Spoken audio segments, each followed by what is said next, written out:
Good morning, I'm Angelo Castro III. I'm Angela and we are the Castros. And good morning sa lahat ng viewers natin. Thank you for joining us again on all the platforms. Oy, and Thursday we have isa sa mga favorite mo. Pero yung raisins. Cinnamon rolls. Cinnamon rolls. And of course, a nice... Favorite ko ba yan? Yung cinnamon. Ha? Yung Ako cinnamon ba may favorite niyan? Ako, ito na naman tayo. Anyway, all of these because we're serving you news in a countdown.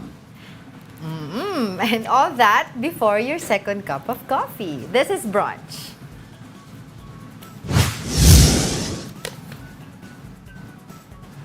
Starting our countdown with billionaires. Former Senate President and real estate tycoon Manny Villar is the richest man in the country. Based on this year's Forbes World's Billionaires list, Villar is the 190th richest man in the world with a whopping net worth of $11 billion or over 620 billion pesos. 15 other Filipino billionaires are also in the list, including port tycoon Enrique Razon and San Miguel Corporation CEO Ramon Ang. Luxury goods company LVMH chairman and CEO Bernard Arnold Emerged is the richest man in the world with a net worth of $233 billion or 13 trillion pesos. Wow. Grabe. Billion-billion na Sana lang pinag-uusapan. Kasi si former Senate President Manny Villar has been maintaining his position in that list because of course, yung real estate Yes, real businesses estate. niya. Tapos, ever since retiring, can we say retiring? Or From politics. From politics, diba? Or retiring ba? Nag-retire na ba siya? Or semi-retired. Resting from politics. From politics. Nakita natin sunod-sunod yung pagbubukas niya ng mga businesses niya. Yung, di ba, yung sa bank, yung all banks, Yes. yung mga all stores. Ano pa ba yun? Aside yung mga homes niya. Yun nga, yung mga coffee project, ganyan. Subdivision development. Yeah. So, madami-dami yan. Ay, sana all. Sana all, sana all. Yaman. Okay, next. Now for our 9th spot, some developments in sports. Erlene Ando secures a spot for the 2024 Paris Olympics after a strong showing in the International Weightlifting Federation World Cup. Ando lifted 100 kilograms in the snatch and 128 kilograms in the clean and jerk, garnering a combined lift of 228 kilograms in the 59 kilograms weight division. However, this means the end for the Olympics bid of Heidelin Diaz, the Philippines' first ever Olympic gold medalist. Diaz lifted a total of 222 kilograms in the World Cup, with 99 kilograms in the snatch and 123 kilograms in the clean and jerk.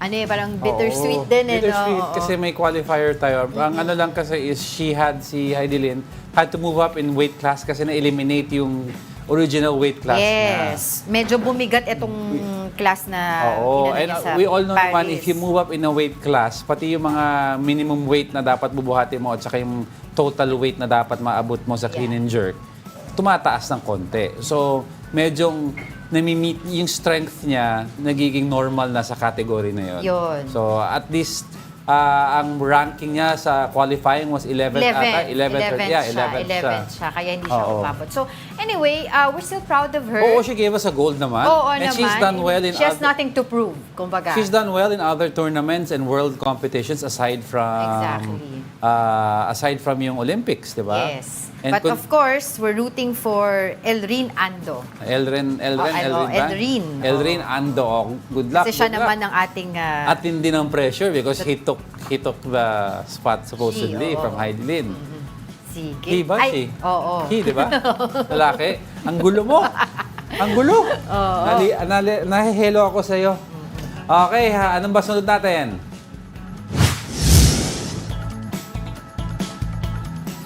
Ito, top 8 na. Talaga naman na mainit. The heat index in 7 areas in the country might reach the danger level. Let's get to know more about this with Mobile Journal Francis Orsio live from Caloocan. Francis, anong area ba itong mga maiinit? Yes, Angela and Angela, itong mga areas na aabot sa danger level today ayon sa pag-asa ay dito sa may Dagupan City sa Pangasinan, Sangley Point sa Cavite, Puerto Princesa City sa Palawan, Pili Camarines Sur, Dumangas, Iloilo, Catarman, Northern Samar at sa Zamboanga City, Zamboanga del Sur. So itong mga lugar na ito, mararanasan nila yung nasa mahigit 42 degrees Celsius na heat index na yun nga, delikado sa ating kalusugan.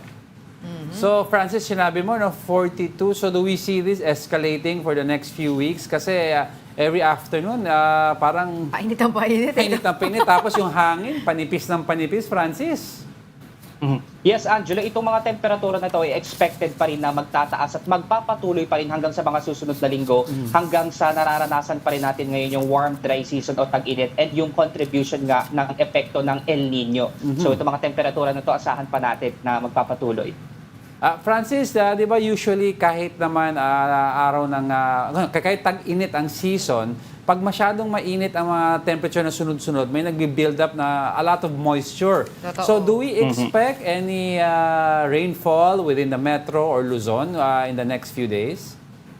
Yes, Angela, actually considering na meron tayong easterlies o yung weather system na nagdadala nga ng mainit at maalinsakang hangin, isa rin ito sa nagiging dahilan ng mataas na moisture sa ating air content. Kaya Yes. ito din yung nagdudulot ng mga pag-ulan. And expected today, especially sa Davao region and Soc-Sargen, yung mga scattered rain showers and thunderstorms dahil nga dito sa epekto ng easterlies. And sa mga susunod na araw, dahil magpapatuloy pa rin itong easterlies, asahan din natin sa eastern section ng Visayas and Mindanao yung mga pag-ulan pa rin.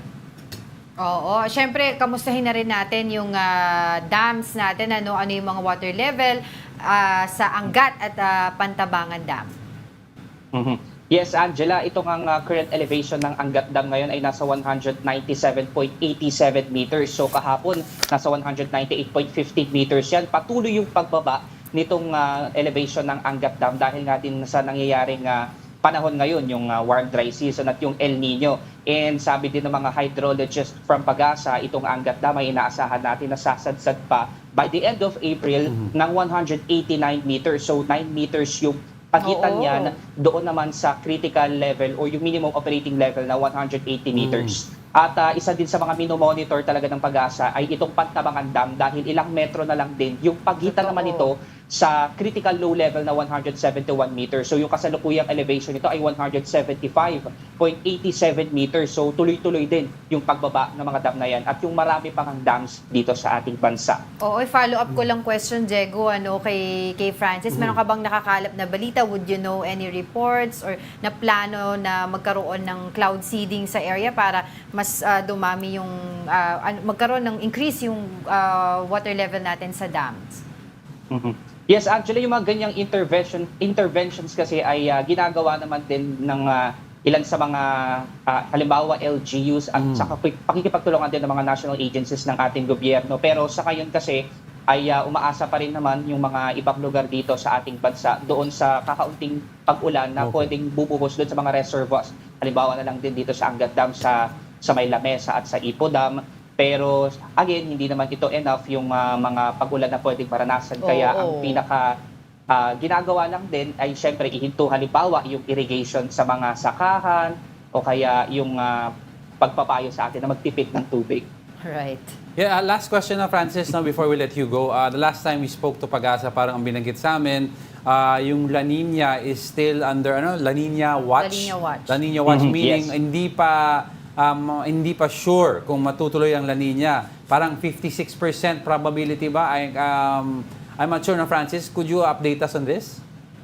Yes, Angelo, ito nga La Nina Watch or yung pinabantayan or minomonitor ng Pag-asa na pwedeng pagsisimula ng La Nina ay tumaas na nga yung probability or chance. So kung nakaraang buwan ay nasa 55%, ngayon ay nasa 62% na daw ito. So mas tumaas yung posibilidad na pwede talagang mag-start yung La Nina within July or June, July to August. So itong mga buwan na ito posible talagang mag-start yung La Nina season. Pero again, dahil nga na ongoing pa yung El Nino and nakikita rin ng Pag-asa na baka mag-neutral condition after this El Nino, hindi pa rin naman natin na nirule out na mag-i-start talaga yung La Nina kasi pwedeng hindi pa rin daw talaga yan mag-start, sabi ng Pag-asa. Alright, thank you so much for your time, mobile journalist Francis Orsio, live from Caloocan. Gusto mong umulan? Bakit? Kakanta ka? Hindi, simple lang. Hindi naman uulan kasi nandito ako, mainit eh. Corny. Okay, apektado na rin ang matinding init ng panahon ang kabuhayan ng mga mangingisda sa Maynila. Para bigyan ng mukha ang balita, nagbabalik si Mobile Journal Francis Orcio.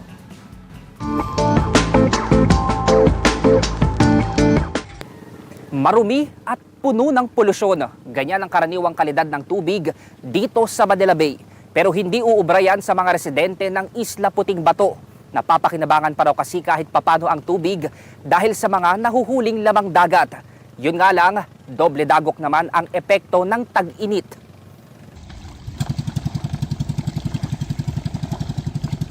Abala sa paghahanda para mangisda sa Manila Bay si Tatay Edwin na taga Isla Puting Bato sa Tondo, Maynila. Ito ang kanyang pangunahing pinagkakakitaan sa nakalipas na 20 taon. Kwento niya, sagana raw ang nahuhuling isda noon sa Manila Bay. Pero ngayon, bumaba na raw ang bilang at kalidad ng mga nahuhuling isda. Bukod kasi sa epekto ng kaliwat ka ng reclamation projects at dredging, naging pahirap din ang epekto ng El Nino at tag-init. Ayun na nga ang laking problema naman ngayon dahil sa sobrang init.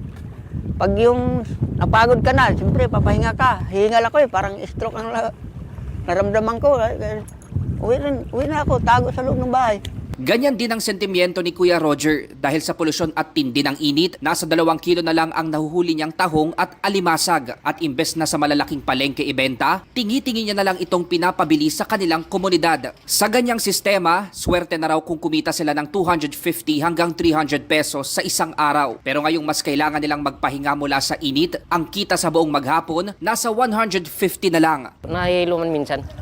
Kasi di maintindihan ng panahon. Lamig yung dagat, tapos init ng araw.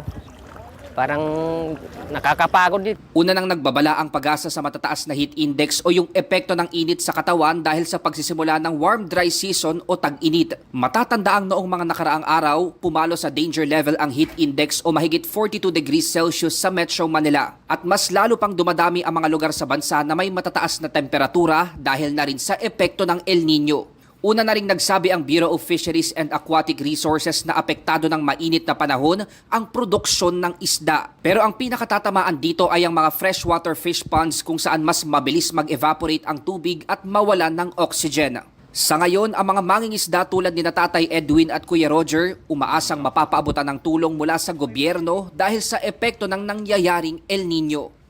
Mobile journalist Francis Orcio po, hatid ang mukha ng balita. Now coming up, the domains and systems of the Department of Science and Technology has been hacked. How many sensitive data are in danger?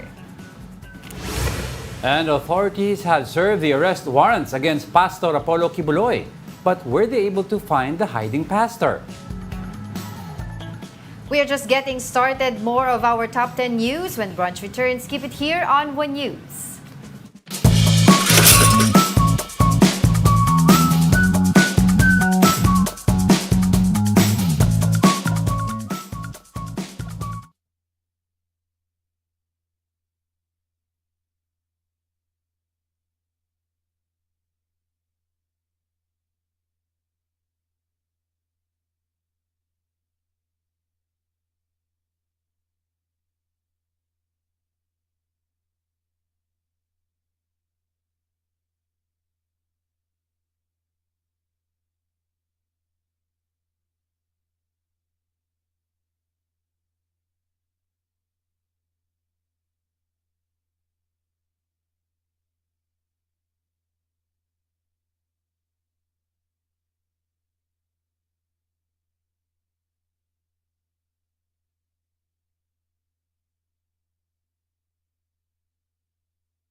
good morning. You are still watching Brunch here on One News. Happy Thursday again sa ating viewers. Yes, happy Thursday and hello kay Alicia Adriano watching us live via Facebook. And we also have Gary Field, one of our loyal viewers. Alex Fuentes. Alex Fuentes, also Domingo. watching us on Facebook. Good morning po sa inyong Karen lahat. Bacaritas. Dami. Okay. Memorize Hindi ko na na ako sila mabati kasi parang napaka-loser ko naman. Hindi Bakit? ko memorize lahat. Hindi. Pero sige, pagpatuloy na natin ang ating usapin, di ba, ng mga news for today. Coming hot at our 7th spot is the impact of the El Nino phenomenon. The estimated agricultural damage due to the El Nino has exceeded 1.2 billion pesos. The National Disaster Risk Reduction and Management Council also reported that over 26,000 hectares of crops were damaged, and it affected 30,000 farmers and fisher folks. Unfortunately, more than 2,800 metric tons of damaged crops have no chance of recovery, while almost 24,000 metric tons can still recover. 17 areas in the country are already under a state of calamity due to the effects of El Nino. Nakakalungkot na naririnig mo mga crops that are getting damaged. But Yeah. yet sometimes we've been reporting here on the show na yung mga times na sobra-sobra tinatapon or pinamimigay. O hindi na nga alam kung saan. Kung saan ilalagay. Like the other time may fish, di ba yung Ay, sobra? tulingan. Tamban? Oo, Tamban. Tamban. Sobra ang Which area tinapon was sa dagat. I don't remember, tapos tinapon sa dagat. Oo. Di ba parang... Sa sobrang dami. Sa sobrang Hindi nila dami. alam kung anong gagawin. But yun nga, kasi siguro sa pag-forecast din and yung panahon You din should have a natin, it's better so forecasting system, Oo, di ba? oo. Para makalculate natin if we're going to have an overproduction. If we have an overproduction, saan natin pwede ilaan itong imbis na itapon? Exactly. Oo. Tapos yun nga, yung mga farmers natin, fisher folks, lahat talaga affected nitong El Nino na to. Kaya nga sinasabi ng Department of Agriculture, for the meantime, bigyan muna sila ng mga alternative livelihood, 'di ba, para makabawi doon sa mga nawala sa kanila. Alternative crops, resilient crops. Oo, alternative livelihood, sabi ng Department of Agriculture, they are currently coordinating with Department of Labor and Employment, baka sakali nga mabigyan sila ng extra work. And for the meantime, Department of Agriculture will give out seeds, fertilizers, and other plants na po pwede nilang mataniman na hindi magre-require ng masyadong maraming tubig. Yes, yung madaling tumubo kahit naka-El Nino. El Nino tayo. Oo. So yung effects na to, sabi nga ni what's his name, si Renato Solidum, sabi niya na parang this El Nino phenomenon will last until August pa. Yan ang kanyang forecast. Oo. Tsaka Kasi syempre, ibig mo sabihin kahit matapos yung dry season natin, di naman kaagad na tutubo lahat ng mga Pero tanim. if matuloy La Nina, kita mo yung bitak-bitak ng lupa. If matuloy La Nina, that's also bad sa mga crops. Yes. Kasi ano sila, pag nag-flood, nadadamage much, sila. oo. Too much water naman, nalulunod yung mga crops. Exactly. Diba? So, all right, let's just move on. Grilling at our 6th spot, senators hit environment officials over the issue of resorts in Chocolate Hills. Senator Raffy Tulfo, for one, says that DENR fails to protect our natural resources. He also called out the agency for pointing fingers. Matagal na pong naging pabaya kayo dyan sa DNR. Hanggang ngayon, patuloy pa rin sa pagiging pabaya. Lumilitaw tuloy na kayo po yung mga protektor ng mga nagsisirang kalikasan. This comes after the DENR explained that barangay officials are the ones issuing permits. The agency vows to visit its guidelines and improve the implementation. We are not pointing fingers here. We are acknowledging the facts on the ground. We are acknowledging the gaps in the law. And we are acknowledging also the possible gaps in our implementation, having seen that, in fact, these structures were erected even if these are in protected areas. Alam mo, things Medyo like heated this... yung usapan dyan at nanggigigil nga si Senator Villar. I understand. Sorry, Tulfo. Tulfo at saka si Senator... Yeah. Villar. She was Senator also, Villar. oo. Hindi, kasi ang word na ginagamit is improve guidelines and improve... Until now, we're talking about improving guidelines. oo. Di ba, ika nga sino nagsabi nun, sa isang provincial area, if you're transporting construction materials, di ba, ang amoy na binibigay ng isang bayan na amoy sa kabilang bayan. In other words, it's an explanation na ano nangyayari sa bayan na to, alam ng kabila. So, the mere fact na malalaking resorts ang na-build nila, may mga sementong pinadala, may mga kahoy, may mga hollow blocks, hindi ba nakita ng any officials whatsoever ng area na yan? Kaya nga sinasabi ni Senator Cynthia Villar, yung nagigigil siya kahapon. Sige, Pambi, sabihin nyo, LGU yan. Pero sabi niya yung pag-issue ng environmental compliance certificate, that's on you, DNR. Sabi niya gano'n, di ba? Protected areas kayo, pero you guys are still issuing certificate of environmental, ECC, di ba? Environmental Certificate of Compliance. So sabi niya gano'n. So sa inyo yan, kayo may kasalanan yan. So it's so hard also din naman to, yung iba naman, on the other side of the fence, sinasabi nila na it's so hard na, sige, pagka mawala yung mga, ang tawag dito, yung mga resorts na to, di ba? Mawawalan din ng livelihood yung mga tao doon. So sabi na lang nila ay baka pwedeng magkaroon ng kumbaga mabigyan ng bayad or tulong, support doon kasi maraming mga landowners doon, 'di ba? Na pag inisa-isa mo 'yan, ay isasara mo lahat yung mga napatayo doon at saka yung hindi pa magbabalak na magpatayo doon tas hindi na sila matutuloy, wala na silang magagawa doon sa pag-aari nilang land. Kasi sabi nila, itong mga lands na to were owned by private individuals way before pa na nasabihan na protected areas yung mga lugar na yun. But the question is kasi, why then It's so hard to balance. Why is the provincial government or La Capitolio so reliant on that sector, which is not supposed to be there in the first place? I'm talking about those results. Yeah. Diba? So why are they reliant on this to provide jobs? Dapat from the start, there are other means of income or there are other means para ma-boost yung economy. Diba? And the mere fact that we're talking about a protected area na meron hotel or resort sa taas nun. Sa taas mismo, di ba nakita naman natin, it's not just yung Captain's Peak. Nakita natin yung iba pang mas nauna sa kanya. Yung Captain's Peak, at least doon sa may bago-bago pa yung Captain's Peak sa may paanan, di ba? Kung hindi lang na-feature ng vlogger yung kulay kasi hindi nag-blend doon sa Chocolate Hills. Pero yung others, you would see may tracks, may trails sa mismong Chocolate Hills. I remember sa US. And they have, pinagyayabang nila, they have complete documents. I remember sa US, sa Grand Canyon, they tried to build a very, very small wooden campsite. Ay, Diyos ko, wala pang 10 to 15 days na that plan was scrapped.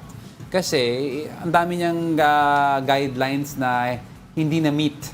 Pero a simple, small campsite made of wood sa Grand Canyon sa US. Hopefully, this hearing will really help our lawmakers, diba, both the national and local, na makapag-craft ng policies na talagang, alam mo yun, hindi lang tayo basta react lang ng react dun sa nangyayari, diba? Kung hindi na post ito, hindi natin makikita na may mga pagkukulang pala sa policies and guidelines. Diba? Hay nako. Alright, sige, pag-usapan pa natin yung iba pang nakalatag sa ating news for today.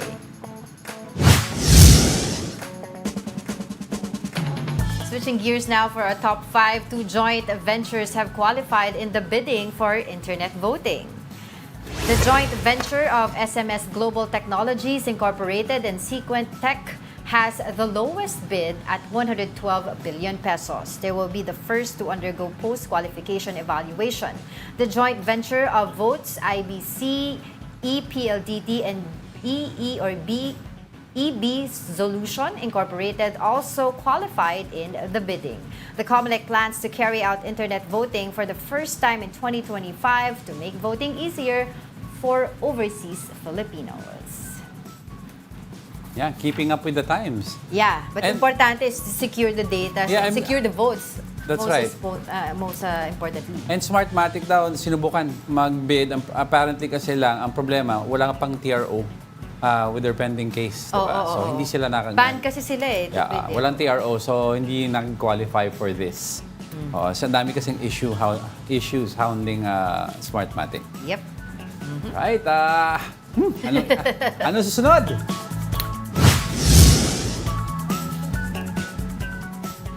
Moving over to our fourth spot, the Philippine government is ready to provide assistance to those affected by the recent earthquake in Taiwan. Here's the report. Taiwan was hit by its biggest earthquake in at least 25 years on Wednesday.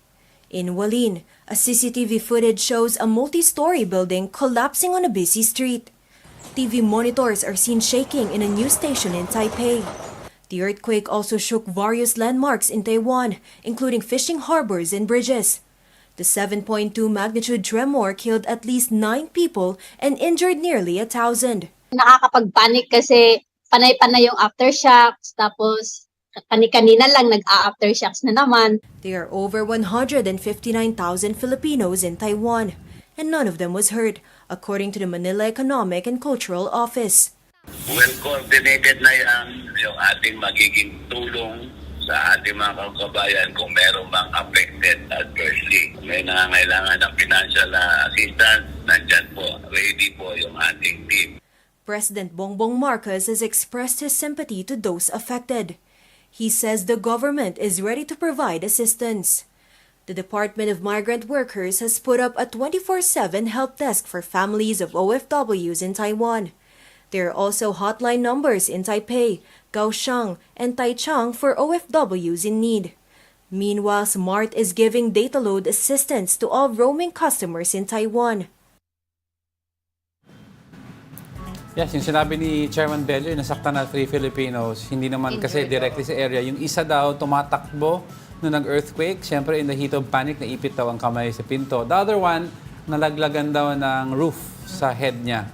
Yung isa daw at during evacuation nagkatulakan, tapos nagkasakitan. So, yun ang 3 Hindi directly doon sa sa area na yon. Sa area na yon. Oo. Oo. Pero nakita naman natin, 'di ba? Talagang grabe yung pagbagsak. That's Kasi a strong one, this is the strongest 7.2. daw eh. Yeah, Oo. in 25 years. Since 25 years. And even the people there, tapos naririnig natin, napapanood natin yung mga interviews ng mga kapwa Pilipino natin na nandun doon, sinasabi nila, actually, people in Taiwan are already parang used to getting earthquakes then and now, 'di ba? Tapos pero kaya lang this time around nga yung yesterday malakas kaya medyo kinabahan na sila. Pero others you would see kinukwento nila parang okay, back to normal na sila. Yung iba din even evacuate the building.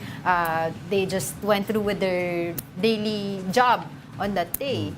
Si Chairman Bello was talking about the aftershocks na magnitude 5 ata yung measurement But nila. until now, For an aftershock kasi, sabi rin niya, nakakagulat kasi 5 ang aftershock. So, malakas pa rin. Malakas Parang pa earthquake pa rin yan. And nakakatakot daw kasi other structures medyo malambot na sa epicenter area. Back to normal na yung other parts of Taiwan, pero yung epicenter area, yun, syempre, madaming tinamaan na building doon. It's still not back to normal, Syempre, syempre. we still hope and pray na doon sa kanilang Madaming rescue search and operation. rescue operations. May mga na-trap sa building eh. Oo, ay makuha pa rin sila na buhay, diba? But as of now, ito nga, linawin lang din ulit natin, there were 900 injured, 9 is already confirmed dead. Tapos, 50 on minibuses heading to National Park still missing. Tapos ito yung sinabi mo, epicenter just off Taiwan's sparsely populated East Coast. 3 Filipinos are hurt. Yes. So, ayun. So, we continue to pray for Yes. everyone who were affected by this earthquake in Taiwan. Oo. At saka, yun nga, aantahin natin yung iba pang development ng story na to because I'm sure there will be more, kumbaga, iba pang updates mga in the coming updates days. and stories about this. And we hope and pray nga talaga pa rin na may mabuhay pa rin yung ibang mga nawawa. Sana hindi na madagdagan yung casualties. Oo. Alright, sige. Ako pala yung next.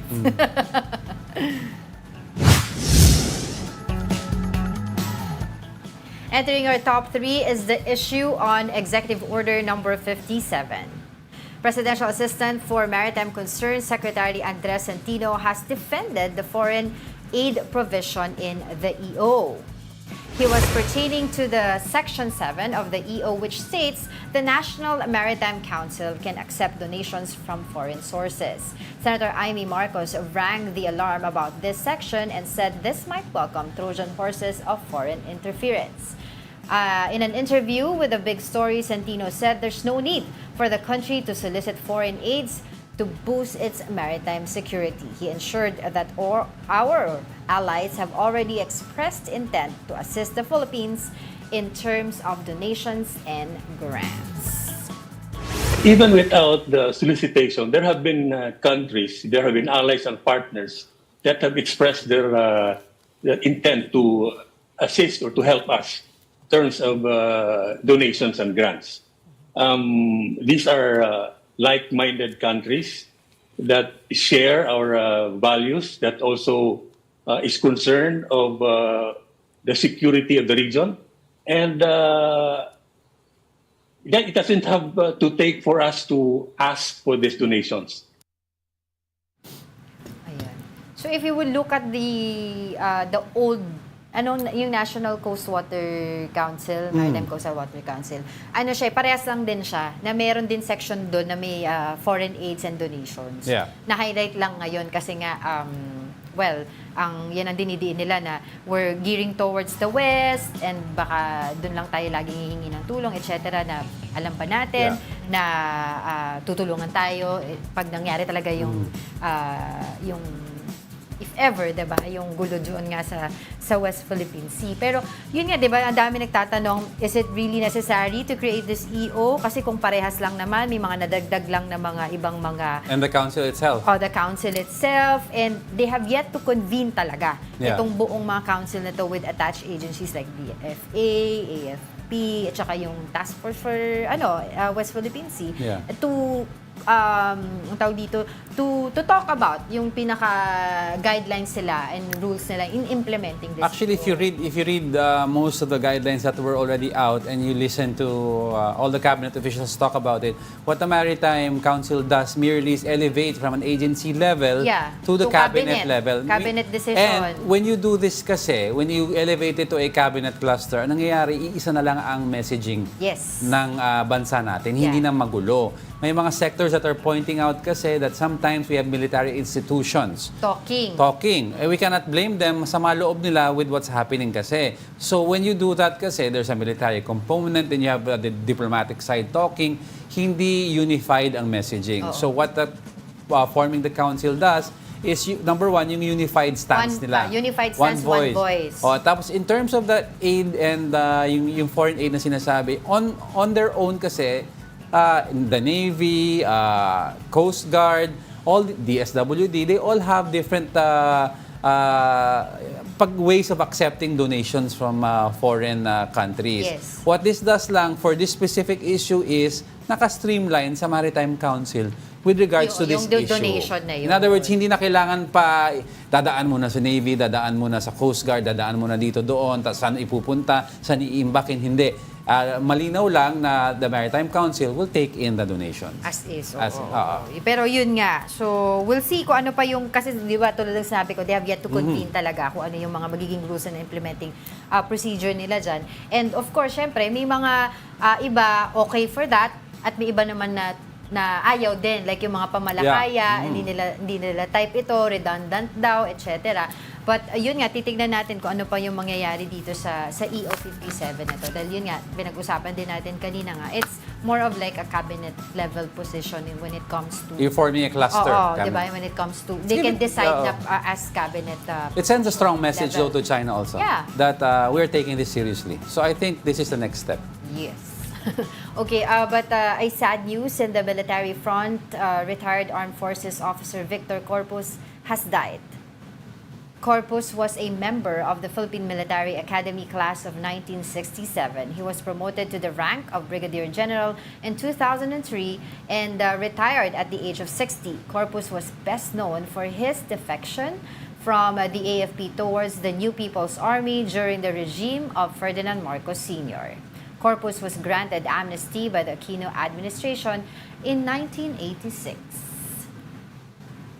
I'd like to send out our prayers to the family of the retired general and condolences as well. Right.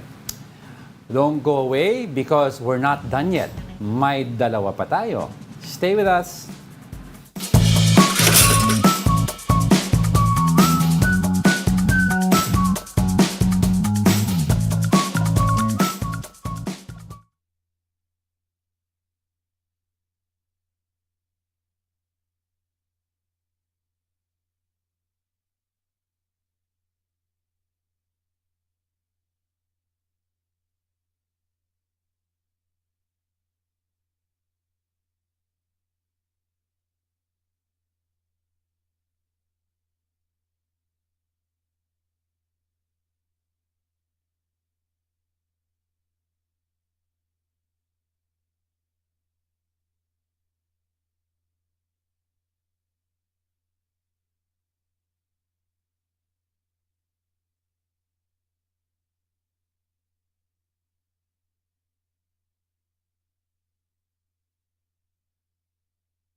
Welcome back. You're still watching Brunch here on One News. Ang sabi ni Gary Field daw sa Cabanatuan City, 5 a.m. pa lang napakainit na daw. Kaya naglakad na lang daw siya sa beach para magpalamig. Wow. By the Sana beach ang lahat bahay. tayo walking distance sa beach. No? Wag Dolomite Beach. Wag. Kasi bawal mag-swimming doon, sabi ni Mayor. Yes. Okay, a team of Filipino scientists experienced China's harassment when they were conducting marine research work at Sandy Cay last week. Why is the Sandy Cay important in our territorial claim in the West Philippine Sea? Gretchen Ho with the report. Just 3 kilometers west of the shores of Pag-asa Island lie the Sandy Cays. Just harmless sandbars in the middle of the ocean, these cays may now be the latest flashpoints in the maritime and territorial dispute between the Philippines and China in the South China Sea. This was the scene at Sandy Cay 3, a Chinese chopper trying to shoo away a team of Filipino scientists doing a marine resource assessment of the area. For 10 minutes, China's Navy helicopter number 57 hovered and conducted dangerous low-flying activities just 50 feet above researchers from the Bureau of Fisheries and Aquatic Resources and the UP Marine Science Institute, hurting several with the strong wind and flying debris. Meanwhile, Filipino research divers were subjected to loud pinging sounds while underwater, apparently by sonar equipment from the nearby Chinese Coast Guard vessels. In the last few weeks, this is where China and the Philippines appear to be drawing their line in the sand. Even to get to the case is a feat in itself. Our team joined the first day of the marine assessment in Sandy Cays 1 and 2, and we had a tough time getting past the Chinese Coast Guard and the throng of maritime militia vessels in deep waters. And what greeted us on Sandy Cay 2 wasn't sand, but dead corals. Ito, yung tinaguriang sandbar. Kung natural ito dito, o kaya tinambak lamang dito, yan ang sinisikap alamin ng ating mga scientists sa kanilang marine resource assessment. May mga alegasyon kasi na nire-reclaim ng SINA itong parte na ito ng karagatan. Marine biologists took note of the unnatural and white piling of dead corals taller than a person and said it would take a strong storm for that to happen. The corals are kind of like this. But these kind of corals, these and these are not found there. Fish and corals underwater were also reported to be in poor state. But it isn't just the damaged ecology and limited access for Filipino fishermen that's the subject of these investigations. At the heart of the marine assessment is a Bloomberg report released back in December of 2022 that claims massive changes in the images of Sandy Cay from 2009, 2014, 2017, and 2021. The Chinese embassy in Manila cried fake news and pointed to a post on X by the China-based think tank South China Sea Probing Initiative that blamed reclamation activities on Vietnam. The transparency strategy of the National Task Force West Philippine Sea is always anchored on facts and scientific evidences. So for us to have a much more clear understanding of the marine environment of Pag-asa and the case, we need marine scientists to evaluate it. But why so much interest in sandbars that can't support any plant life? A maritime expert says it's really about 2 islands. One is the Philippine-occupied Pag-asa Island to the east and the military base that China set up after building an artificial island on top of Subi Reef to the southwest. Number one, Subi Reef does not have a territorial sea. That was one of the findings, and therefore they're trying to establish a basis to claim territorial sea. Professor J. Batong Bakal is the director of the UP Institute for Maritime Affairs and Law of the Sea. He says that while China may have built a military base on top of Subi Reef under UNCLOS, that artificial island does not have a 12 nautical mile territorial sea. In other words, it's still in legal limbo. Sandy Cay, however, is entitled to 12 nautical mile territorial sea. So if the Chinese take control of Sandy Cay under Article 121 of UNCLOS, they get both the Cay and its territorial sea, which would encompass Subi Reef. Not only that, under Article 13 of UNCLOS, Subi, a low tide elevation, extends that territorial sea for another 12 nautical miles around Subi Reef. It has been thought that maybe that's what they're trying to do in order to claim that Subi Reef has its own territorial sea. They're possibly building up these sand keys, no? The possible way by which they are trying to expand, no, their area that they're claiming. More importantly, Sandy Cay is just 3 to 4 kilometers from Pag-asa Island, the largest occupied island by Philippine troops in the disputed Spratlys. Our sovereignty has been established on Pag-asa because we have occupied it, no? And we have been in control over it for a very long time now, no? That's at least starting at least in the late 1960s, if I'm not mistaken. And we're still there. Purpose right now of their activities is simply to try to limit, no, our people on Pag-asa Island from even getting far from the island. No, it's in essence they're trying to shrink, they're trying to diminish the areas under our control and administration. If the Chinese do advance into Sandy Cay, in maritime terms, they would almost be eyeball to eyeball with Philippine troops in Pag-asa Island, with more friction over overlapping territorial seas. Reporting live from Pag-asa for One News, Gretchen Ho. Moving on with our countdown. Okay. On our second spot, another hacking incident. Hackers attacked the domains and systems of the Science and Technology Department. The DICT says they monitored that cyber attack around 10 p.m. on Tuesday. According to the agency, a local hacking group has claimed responsibility for the attack. Their claim of deleting 25 terabytes of data, though, has yet to be verified. The DICT is now coordinating with the DOST to bring their systems back up.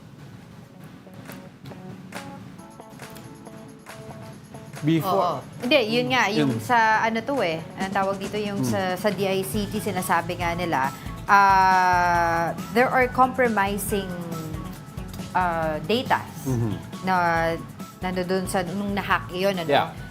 Compromising 2 terabyte worth of data, including research plans, designs, and schematics. No? Yeah. So, Department of Information and Technology confirmed that we'll yesterday. We'll talk with us USEC later on. Hopefully, we can get in touch with him because hopefully, no?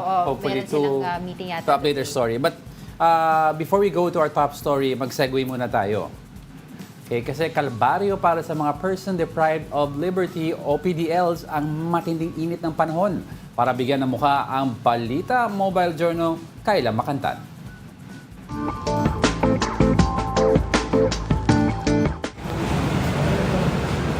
Matik ang lagkit ngayong sobrang init. Paano pa kaya mga kapatid nating persons deprived of liberty na sa kulungan dikit-dikit?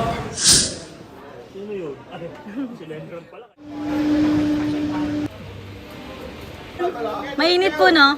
Mainit. Sige, ubarin nyo lang. Mainit Walang suot pang itaas ang inabutan kong ilang persons deprived of liberty na nasa loob ng kanilang selda sa Manila City Jail, male dormitory. Sobrang init daw kasi at ito ang paraan para maginhawaan. Yun nga lang, nagdamit din sila agad nang makita ang jail officer dahil bawal ito sa labas nito. Bakit ka nagpapagupit? Nainitan ka na? Kwento ng PDL na barbero, hindi raw bababa sa 7 ang nagpapagupit araw-araw dahil sa sobrang init. Ang ilan, maswerteng napunta sa magandang dormitoryo, kagaya nito na may grotto at space para tambayan. Ang init, hindi gaano ramdam dito dahil presko. Pero ang karamihan, pinipili na lang tumambay sa loob dahil mas mainit pa raw sa labas. Sa pagligo naman, kung dati 2 beses lang, ngayon 5 hanggang 6 na raw. Sa liit ng mga dormitoryo, hindi maiiwasang magkadikit-dikit na ang mga PDLs. Kaya para mapanatiling healthy at ligtas ang lahat, regular ang kanilang check-up sa infirmary. Pag nagkakasakit po, sinalo po kagad po namin sa infirmary. Nadala po namin para masolusyonan po yung problema nila sa pag-ano nila. Sa data ng Manila City Jail Medical Infirmary, wala pang naitatalang PDL na nagkaroon ng anumang sakit na nauuso ngayong tag-init dahil daw yan sa maigting nilang pagmamasid gaya ng kwartong ito na designated para sa mga PDLs na suspected TB positive. Hanggat walang resulta ang kanilang tests, hindi raw maaaring lumabas ang mga nandito. nakaalalay po ang buong BGMP, ang Manila City Jail sa ating mga PDL sa pagpapanatili po ng kalinisan dito sa loob ng Manila City Jail at sa pagbibigay po ng supply ng tubig sa kanila. Sa mga nais naman mag-donate ng hygiene kits para sa PDLs, dumiretso lang daw dito sa Manila City Jail. Ngayong tag-init, uso talaga ang iba't ibang sakit. Kaya para maiwasan ang mga ito, siguruhin ang pag-iingat nasaan man tayo. Mobile Journal, Kayla Makandan, hatid ang mukha ng balita. Kawawa na naman yung mga PDLs ng init. Oo. Tapos alam mo, dikit-dikit yan sila. Di ba? Iba natutulog pa nga sila. Mostly nakatayo lang yung iba. On average kasi... 15 schedule sila sa kama. Oh. And would you imagine yung mga prison systems natin, yung mga jails natin, on the average, we're about 300 to 500% above yung required population niya. That's why we're looking forward to dun sa mga plans nila on decongesting the prisons here and removing them and moving them to and other speeding up their places. cases also as well. Oo. Pero yung sa Going back, yung report ni Gretchen sa about Sandy Cay. I remember kasi yung isang marine biologist ata nakasama nila or one of them was interviewed and saying while yung mga elevation na yan like sa Sandy Cay 1, 2 and 3, 4 normal yan, it happens once in a while, but when they looked at the way it was formed yung parang patulis, hindi yun yung normal, parang ayaw niya magsalita as to say na ginawa ng China. Basta parang it's not the way a normal sandbar or yung mga things like that nag-elevate. So parang hinulma na, parang finorm, parang tinambak. Kasi ang paangat niya yung patulis eh. Usually daw pag nagpo-form on its own naturally because of wind, hindi siya patulis. Parang pumapatag because tinadala ng hangin. Yeah nga pero buti nga kasi dun sa report na express din doon, na emphasize rather, yung importance ng Sandy Cay. Because I remember back in 2017, ay interview nun si former President Rodrigo Duterte and was asked kung anong reaction niya doon sa, there were Chinese ships in Sandy Cay, in the area, and sinasabi niya, why would I risk, di ba, my warmer ties with China for a lowly sandbar? So parang minamaliit niya at that time, no, during that interview, yung sandbar. And yung pala, di ba, nakalagay doon, sinabi rin also yan ni former Associate Justice Carpio, na sabi niya, di ba, if makuha ng China ang overlap Sandy territories, Cay, di ba, it would legitimize the claim of China over Subi Reef. As at matatanggal ito sa incontinental shelf as ng per the article of Pilipinas. UNCLOS. Oo. So, di ba, so parang, well, that is very important. Yeah, diba, ang definitely. Pero sige, eto na nga, pag-usapan naman natin from Sandy Cay to hacking, di ba? Pag-usapan natin yan today din. Yes, we have with us the ICT Undersecretary Jeffrey E&D live via Zoom. Magandang umaga. Yun, nakaabot Magandang umaga. Secretary. Oh yes, 3 websites daw po ang apektado ng recent hacking. Ano-ano po ito? DOST websites, ano? Wala ako nung exact details, pero lahat naman ito within the DOST domains. Nasa loob ng dost.gov.ph. Ano pong klaseng mga datos, no, yung na-compromise at how significant are these datas? So, ang na-compromise ay actually employee data, mostly HR data, finance data, kasi internal systems yung tinamaan. Some other working documents, no? And yung siguro on the details of the working documents, the DOST would be best to enumerate what these are. Yeah. But these are ang tinamaan is parang storage device, no? Kung saan nag-i-store so let's just imagine niyo na lang yung depth of data, no? So this is where their HR department, their accounting department, their finance department stores their data. So it says here, Secretary, no, it includes research plans, designs, and other. So importante yun para sa kanila. Siguro for you na lang, Secretary, ano na lang po gagawin ng DICT to help our agents? Kasi ilang buwan na po, since last year na po, na we've been reporting different hacking incidents sa mga iba't ibang government agencies natin. Ano? So what can we do, diba? Ano po yung dapat natin gawin para mabawasan at talagang mawala na po yung mga hacking na ito? First, correct ko lang, undersecretary lang. Undersecretary, sorry. Our secretary, Secretary Ivan Santos. Yeah. So yeah. So marami na naman tayong nagawa. In fact, gusto ko nga ipagmalaki na mas marami na tayong nadidepensahan ngayon. It's just unfortunate that every once in a while, meron pa rin mga systems that we need to improve, such as that of the OST. Right. So, for example, if you recall last late January, we did foil an attempt by advanced persistent threat actors who are trying to get to our email exchange systems. We also were able to defend some attacks that were targeting PCG, that were targeting OCD, etc. OCD is the Office of Civilian Defense. So marami na tayong nagagawa. Syempre, hacking naman is really it's the new norm, it's the new crime. You will notice that even in the past months, big companies like Boeing, like Microsoft, like Google, was also targeted and was also successfully attacked. So, I think we should, yes, we're doing a lot of things. Kanina nga, na-interview ko, sinasabi ko is, there is now a cybersecurity intelligence in place. In fact, detect namin ito as it was happening, and even a few hours before it was happening. Yun nga lang, tama kayo we still need to do more. Yes. We still need more budget, not only for the ICT, but for every agency to ensure that they have at least the minimum, the baseline defense that they need, firewalls, extended detection and response systems sa loob ng kanilang mga desktops, etc. Pero ito yung pinaka-importante. Ito yung matagal gawin, Baka, hindi wala, kasi there's no one solution at fits all. Ito yung mahirap gawin. Yung security awareness.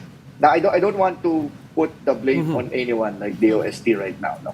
They're doing a good job. Their ICT department, walang tulugan. Palagi namin contact kahit alas 12 ng gabi. And we applaud the personnel who are really working hard to make sure that they are defended, that the systems are defended. Pero I think baka nangyayari din sa inyo ito. Sometimes nagkakaroon tayo ng conflict sa comfort at saka sa defense, sa security. So, ang nangyayari minsan, nagbibigay tayo ng remote access sa mga empleyadong gusto magtrabaho sa labas. Yes. Na nakakalimutan natin na actually this is a security problem or a security nightmare. In some other cases, meron silang an additional internet outside of the office internet. Yes. Kasi nagreklamo sila, mabagal daw yung office internet. Right? So, yeah, that's right. This type of thinking is prevalent, not only in government, but also in the private sector, kasi galing ako sa private sector. Right. Most especially in government right now, kasi nasa gobyerno. Ang dami. Ito yung mga klase ng thinking na kinakailangan natin baguhin. Ito yung matagal gawin. No? So yung technology can do only as much. But the thinking that you should not bypass security measures in order to be more secure. Yan ang important. Thank you for that. Unfortunately, we don't have much time. You said walang masyadong oras, but we hope to talk to you again. Brunch, magiging lunch na. Correct po. Well, thank you very much. We hope to talk to you again. Yeah, thank you very much, DICT Undersecretary Jeffrey END. Thank you. Now, ito na ating top story for today. Coming back to our top spot is Pastor Apollo Quiboloy, who is now officially a fugitive. Authorities failed to serve the arrest warrant against him yesterday after the pastor was nowhere to be found in Davao City. Now, here's the report. News 5 exclusively captured a team of National Bureau of Investigation personnel arriving at the Kingdom in Davao City. They are finally serving 2 arrest warrants against Kingdom of Jesus Christ leader Pastor Apollo Quiboloy. The so-called Son of God is facing charges of child abuse and sexual abuse. Quiboloy claimed he is still in Davao City. But when the NBI went to the KOJC properties, including the Kingdom, Prayer Mountain, and Samal Island, he was nowhere to be found. So the Pastor Quiboloy, hindi po natin nakita, sir. Nag-serve tayo sa... During the service of search warrant, negative sa Pastor Quiboloy. We don't have any information as to his whereabouts as of this time. Both of his charges are bailable, but the catch is Quiboloy and the other accused have to personally appear before the regional trial court to post bail. 3 of the other accused for child abuse already surrendered to the NBI and posted bail of 80,000 pesos. The Davao City vowed no special treatment for Quiboloy. Wala kaming kinikilingan, ma'am, ba, no, kung prominente ba na siyang tao or ordinary. Yung sa amin lang, ma'am, whatever the orders, instruction from the higher office, we will follow, ma'am. At saka pag, just in case, ma-arrest namin si Pastor Quiboloy, no special treatment yan, ma'am, no? Just in case ma-arrest siya, mayroon kaming custodial facility dito sa headquarters. Meron din kami sa station kung saan siya ma-arrest. They are also prepared to assist the Senate Sergeant-at-Arms once the Senate arrest order arrives in Davao City. The NBI has 10 days left to locate and arrest Quiboloy. If they fail to meet the deadline, the court has to release another arrest warrant. Quiboloy's personnel claimed they haven't seen their boss in days, but they think the pastor is still in Davao City since his planes and helicopter are still in the city. For News 5, Jenny Dongon, We Are One News. Nakakadelay ng contempt. Nakuha na sana siya noon pa. Ay, nako. Senate contempt. Anyway, a quote that I would like to leave you for this morning. A true leader has the confidence to stand alone, the courage to make tough decisions, and the compassion to listen to the needs of others. He does not set out to be a leader, but becomes one by the equality of his actions and the integrity of his intent. From General Douglas MacArthur. And that wraps up today's episode of Brunch. Join us again tomorrow. I'm Angela Lagunzad Castro. And I'm Angelo Castro III. We are One News. All sides, all the time.